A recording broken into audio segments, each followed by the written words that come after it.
السلام عليكم، ازيكم يا حبايبي؟ عاملين ايه؟ فيديو جديد على قناة يوميات من السيد. اخباركم ايه؟ يا رب تكونوا كويسين وباحسن صحة واحسن حال. ان شاء الله نعمل مع بعض الطبق الجميل الحرش الخطير ده، المسقعة اللي هي بالثومة والخل. خطيرة خطيرة. هنا جبت كان دول 3 بتنجانيات كده صغيرين، يعني قطعتهم مكعبات زي ما انتم شايفين، وحطيتهم في المصفى، وحطيت عليهم شوية ملح ينزلوا ميتهم. جبنا الطاسة، سخنا الزيت كويس، نزلنا بالمكعبات البتنجان زي ما انتم شايفين، نحمرها كده وتاخد لون يعني جلد كده خطير كده وشكله حلو. ونطلعها بعد كده. ننزل بكام قرن فلفل حسب اللي انت حابه تحطيه، يعني حسب كميه الفلفل اللي انت حباها، ونحمرهم. وزي ما انتم شايفين كده حمرناهم. جبنا بقى الحله، حطينا فيها كام معلقه زيت، ننزل بمعلقه توم محترمه كده، لان هي مسقعه بالخل والثوم. تمام.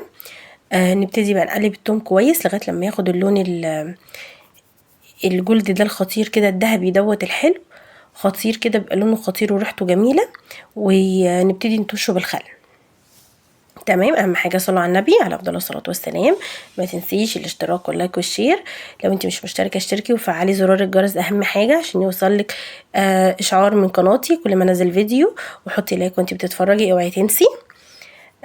نقلب بقى التومه كويس زي ما انتم شايفين كده. اهم حاجه يا بنات تقلبوها وتاخد اللون المظبوط، عشان لو غمقت بتمرر وبتبان جدا في طعم المسقعه. ده الاكل بقى الحرج بتاع اجدادنا زمان بقى، ولا كان بشاميل ولا لحمه مفرومه، هي بتنجانيه على بطاطايه. في ناس بتحط لها بطاطس، بس انا صراحه ما بحبهاش بالبطاطس. مع الفلفل. اكله كده بتسد برضو وقت الجوع، في غدا برضو كده جنب بطاطس محمره، جنب شويه بيض، جنب شويه شكشوكه، برضو بتسد في يوم فطار كده، يوم جمعة مع الفول والطعمية. ياه، حاجة كده خطيرة. طشيناها بقى بالخل، بصوا لونها يا بنات خطير ازاي. بعد ما طشيناها بالخل خلاص، نزلنا بمعلقة هريسة من اللي احنا عاملينها مع بعض قبل كده. وهنا هنزل بمعلقتين كبار من صلصة المعلبة زي ما انتم شايفين.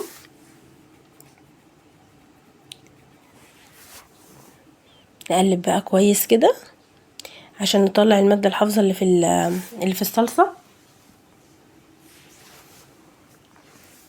بدول 3 طماطميات كده متوسطين مقطعاهم مكعبات. وابتدي بقى اقلب كله مع بعضه زي ما انتم شايفين. وننزل بنص معلقه سكر عشان نعدل الحموضه، مسقعه بقى فما تحمش على قلبنا. وشويه فلفل اسمر وشويه ملح، ونقلبهم كلهم في بعض. وانزل عليهم بحوالي نص كوبايه ميه صغيره، عشان انا عايزه الطماطم تتسبك، يعني عايزاها تبقى بوريه كده طريه، يعني محافظه على المكعبات يعني على شكلها كده، بس اهم حاجه برضو تكون طريه، ما تكونش ناشفه. فاهميني؟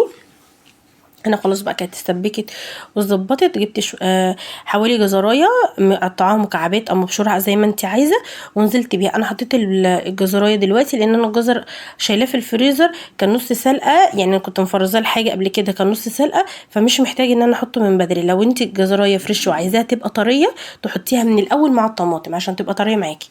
قلبناها. هنا بقى سبتها تتشكشك مع بعضها، اظبط لها بقى الملح والفلفل بتاعها، نحط شويه ملح وشويه فلفل وشويه كمون صغيرين، وشعرة كزبرة صغيرة، يعني رشة كده من الكزبرة زي ما انتم شايفين كده. ونسيبها تغلي غلوة واحدة ونطفي عليها، وتقدميها بقى وتاكليها بألف هنا على قلوبكم يا رب. بص اصلا يا بنات شكلها يعني يفتح النفس والله، تجوع اصلا لوحدها تاني. على فكرة الاكل ده اللي بيأكل، يعني ما شاء الله تلاقي نفسك دوستي في الاكل عن اللحوم والله والحاجات دي.